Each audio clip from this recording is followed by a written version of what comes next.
Hello, and welcome to the Improvement Nerds podcast, where we host conversations about the things that nerd us out. The idea behind the Improvement Nerds podcast is to invite guests onto our show and give them a platform to talk about the things that make them nerdy. And as they share their ideas, we want to explore the important question of how does that idea intersect with improvement? We're curious about multiple types of improvement. Improvement of self, improvements made by teams, improvements made by organizations and communities of people. We even want to know improvement that's occurring at a larger scale, possibly with a societal impact. During each episode, we, along with our guests, will explore the topics that person's passionate about. The things that, when they're doing them, make time pass without any effort. The things that seem more like play than they do work. The things that are possibly that person's true calling. As we explore the topics that make us and that guest nerdy, we'll explore the why behind that passion and understand the purpose that idea is bringing to that person's life. We'll allow that person to teach us a little bit and share with us more information about that topic so that we can explore the idea for ourselves. Then, we'll look at how that passion intersects with improvement. In other words, we want to know how that idea makes us better people, better friends, better employees, better leaders, better insert whatever role might fit. We're excited to have you join us on this journey as we and our guests nerd out. All right, episode 2, where Travis and I have a conversation about those individuals that had an impact on our lives, our mentors, our influencers, and how those lessons really helped us to understand what it meant to be a father, be a leader, be whatever role that individual is trying to help us develop in. We're excited to be sharing those stories. We're also excited to be thinking about the future a little bit and talking about the types of guests that we hope that we would be able to host on this conversation. So I do a little bit of brainstorming at the end of this episode and talk about those individuals I hope I get to interview.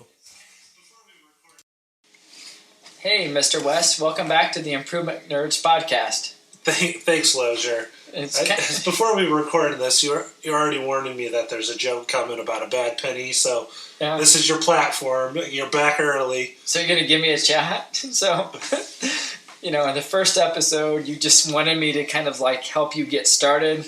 And here it is, the second episode, I'm back already. I know. So just so you know that I'm going to be trying to knock on your door, send you emails to say, hey, I'm going to come back every episode and just interview you. I know. Cool? I was going to leave that up to the audience last time, but it's just destined to always be in your presence and having these conversations as you and I've had our whole life.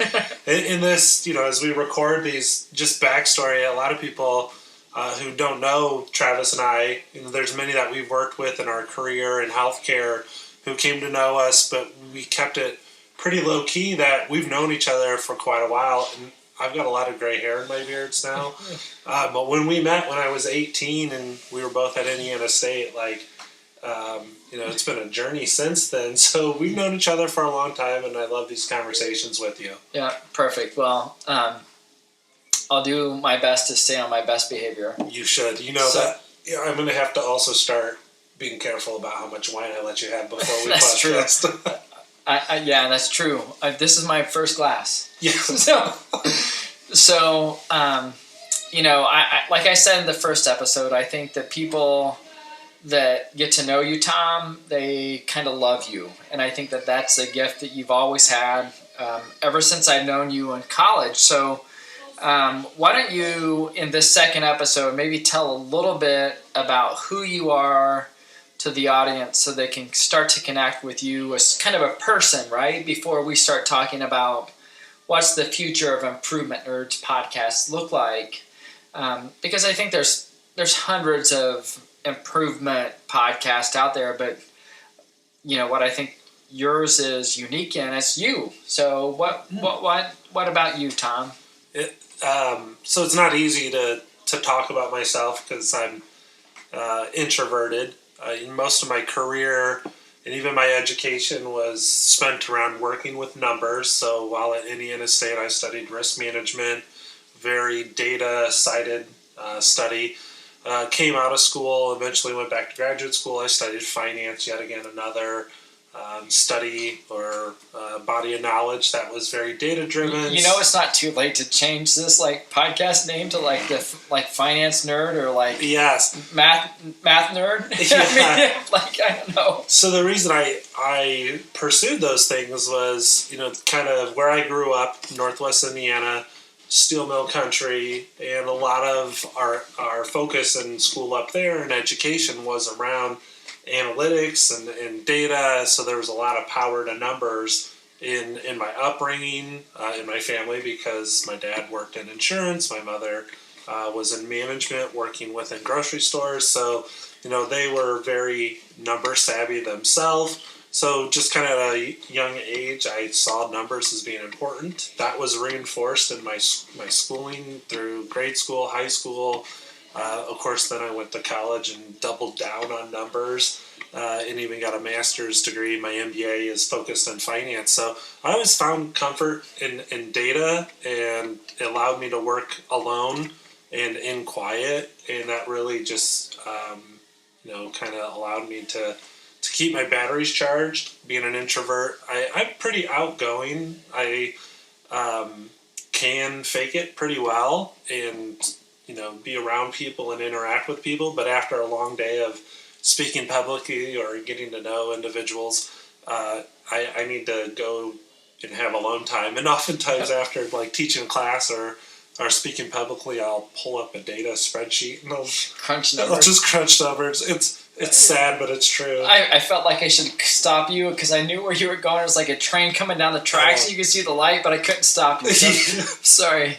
So you went to Indiana State University as an undergrad. Go Trees, right? Go Trees, yes. And then I know you're extremely humble, but you actually got a master's degree from one of the nation's most well-known business programs, which was the Kelley School of Business MBA program. So that's pretty big deal. That's a big deal, right? Yes, yeah.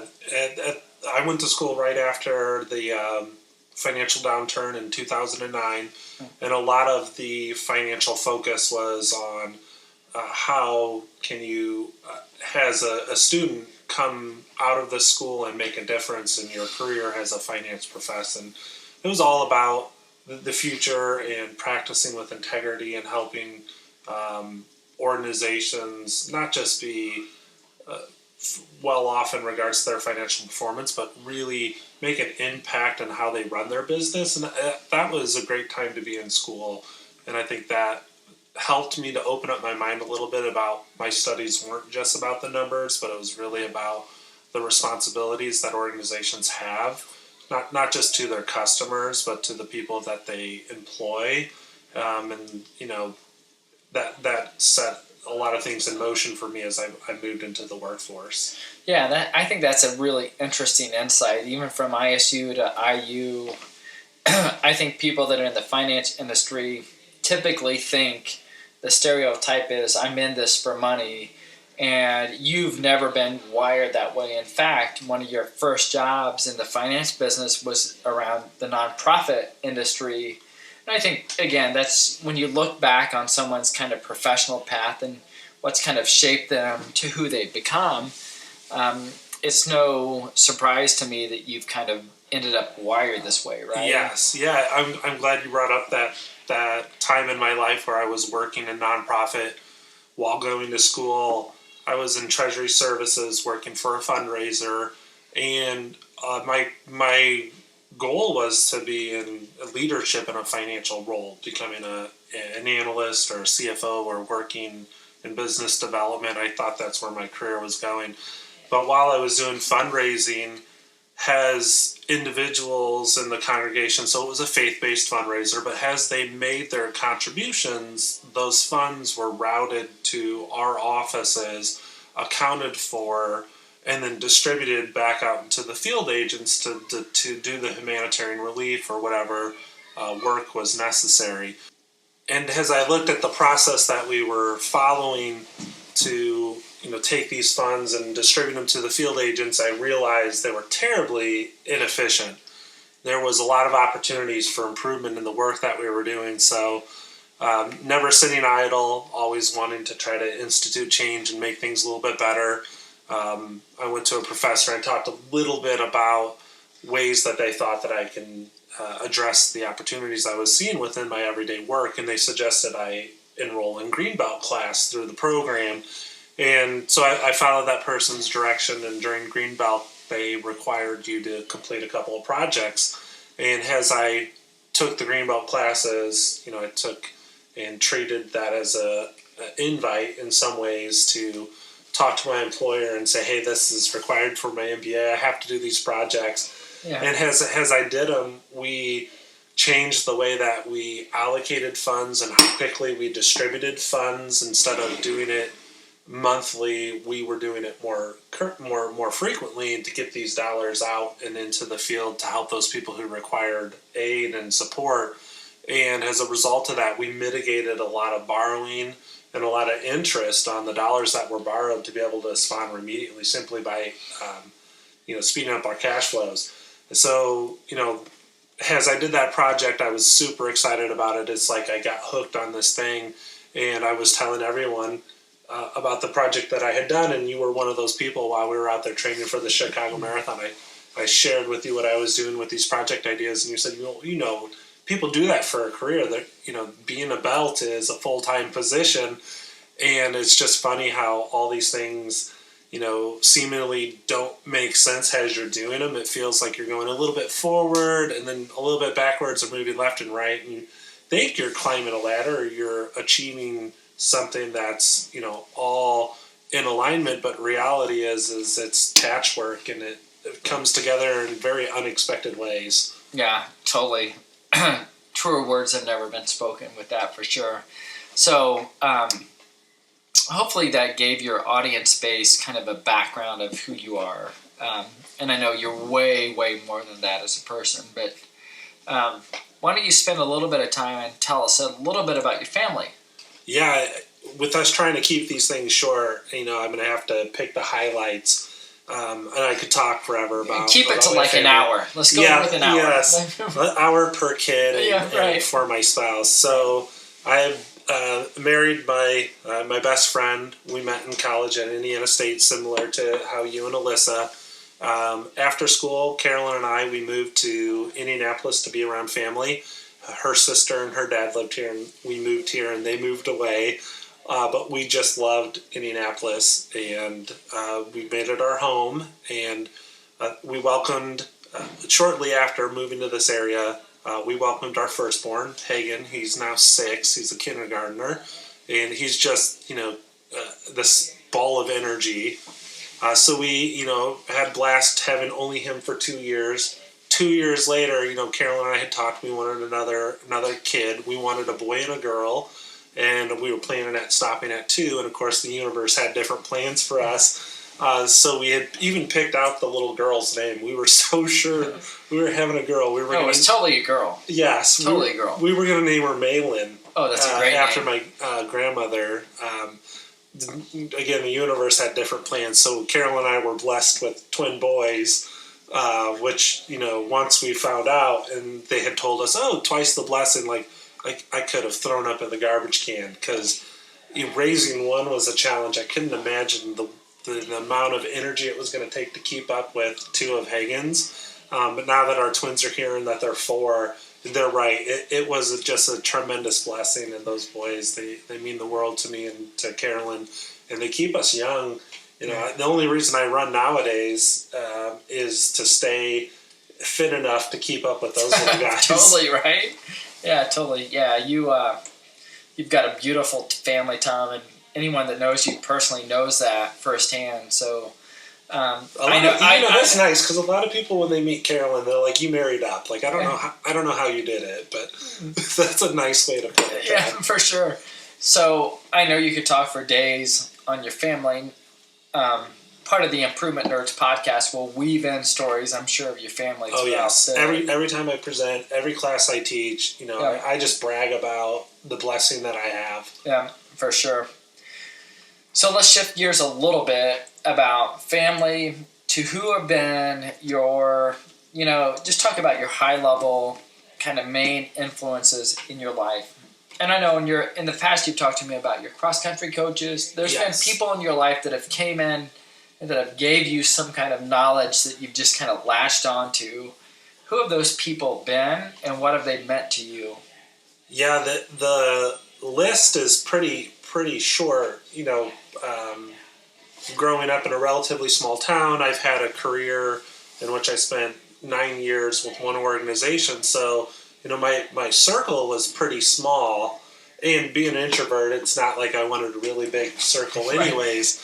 So those people who impacted me did have profound impacts, but they're not, hundreds and hundreds of people. They're a really small group of individuals. And most of their impact on me were in the way that they would lead their lives or the perspectives that they had on life and the things that they would just repeat, like their sound bites in some ways. So, not many people know this, but growing up, I was in a pretty severe car accident as a 7-year-old, and the outcome didn't look very promising. That they had told my family to kind of expect the worst, that I wasn't going to make it.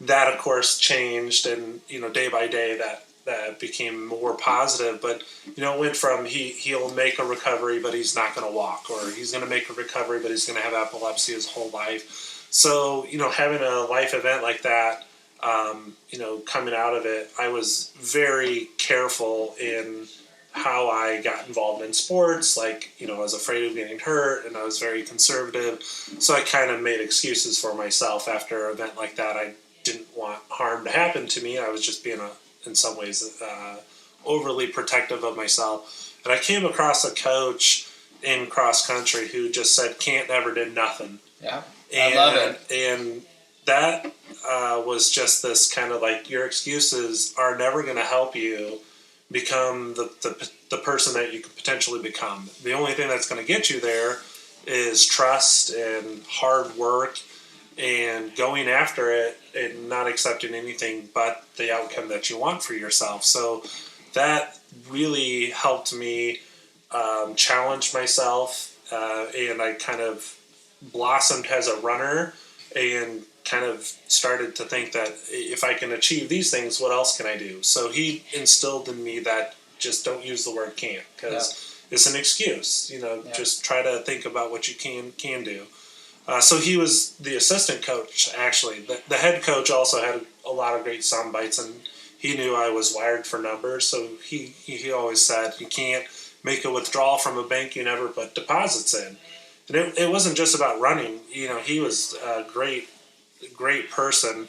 He'd say that about relationships or about your schoolwork or whatever. And again, just reinforcing that if you want to make withdrawals in life, you have to make investments first, and to always invest more than you withdraw, and to keep that in mind, that withdrawals are something that you should never overdraw if you can avoid it. Now, if you find yourself in dire straits, definitely seek help and ask for it. Don't be stubborn in that way, but don't just take. Try to give as well. Yeah. And then, of course, John McNichols, your and I's coach, he took us from just children to mature individuals who knew that our roles wasn't just to be athletes or students, but to be community members. John McNichols was a great servant to the Indiana State University, but more to the city of Terre Haute. And everything that he did was about service to others and service to the community, and just watching the way that he built up that town and all the obligations he was able to fulfill. It's like time wasn't a constraint to him. He was in so many places. He was doing so many great things. I had no idea how he was doing it. And that impressed me, and it impressed that I too should make time to try to be all those things and to invest in my community. So in regards to sports, those were the three. And once I came into the professional world, I would put you on that list. And the thing that you told me is, in my work, yes, make an impact, but realize the most important work you're ever going to do is around your dinner table. Yeah. And that's where I realized the importance of, making progress as a professional, but don't overinvest there to the point to where you go home and you're so exhausted you can't sit at your dinner table and then make the investments you got to make there. Yeah. Well, thanks for that, Tom. That's we should have scripted this out, so I knew you were going to say that for sure. You should have. Well, that's the thing. Like, I said something I had no idea had impact on you. Right, for sure. And you've said so many things that have impacted me, and you probably didn't know it. And that's the beauty of saying what you nerd out about or what you truly believe in. Because once you put it out in the universe, your people who think that same way will find you.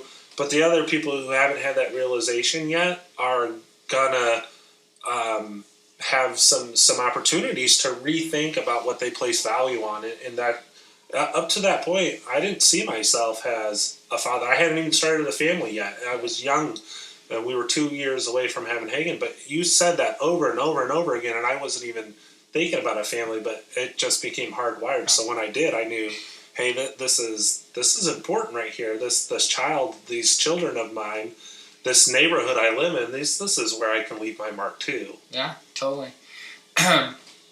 The other thing about Coach McNichols that I think that I would just add to your story that he coached me.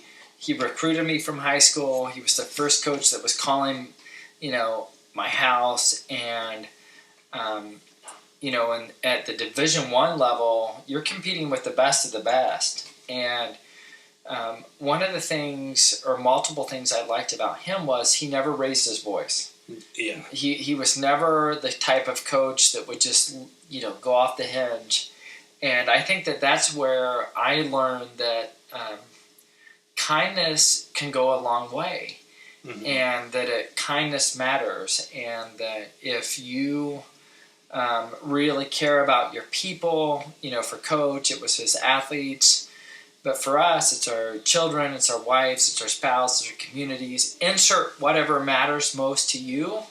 If you really care about them, that I think there's a false belief that don't mistake kindness for weakness. Yeah. And I think that that's what I learned most from Coach was that he was always kind, but he was never weak. Yes. The guy won more Missouri Valley Conference championships than anyone. He trained Olympians. He trained Olympians, but if you would see him and his demeanor, you would say, "Oh, he's weak."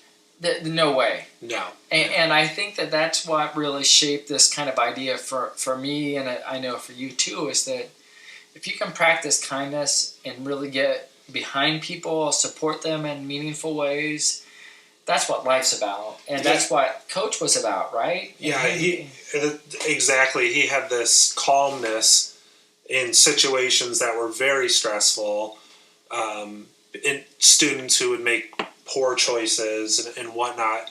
He always gave people the benefit of the doubt, and he always helped people to rationalize what had happened, and he'd always look to those people to figure out what they ought to do next. He never went to people and here's what you should do. Yeah. He'd always put the person in the position where they were empowered to make the decisions about what was going to happen next. And along the way, he would suggest ideas if you needed him to, and the ideas he would suggest were meant to stretch you, because he was wonderful in knowing his athletes better than those athletes knew themselves, and he would help individuals discover strengths that were dormant, that individuals who had an ability to lead others, he would give them that role, even though that person didn't realize that they had that potential within themselves, or had this ability to be funny when things were stressful. He'd put them in situations where that person could play to that strength. He as a leader, he was a multiplier. He knew his people well, and he knew what they were capable of, and he put them in situations where they could shine. And that was another thing that really was important in the way he led the team and the way he developed you and I and everyone who was under his leadership has people. Yeah, totally. The only thing Coach didn't get right with me was he wanted me to run the steeplechase. And Tom, I ran it one day, and it was just like he saw how I was running the steeple, and he's like, "All right, Loja, you're going to stick to the 5K. We're going to keep you there." I think it was just like an experiment he had to put me through. But that's another thing, is that experimentation. You gotta try. I think in his way, like I've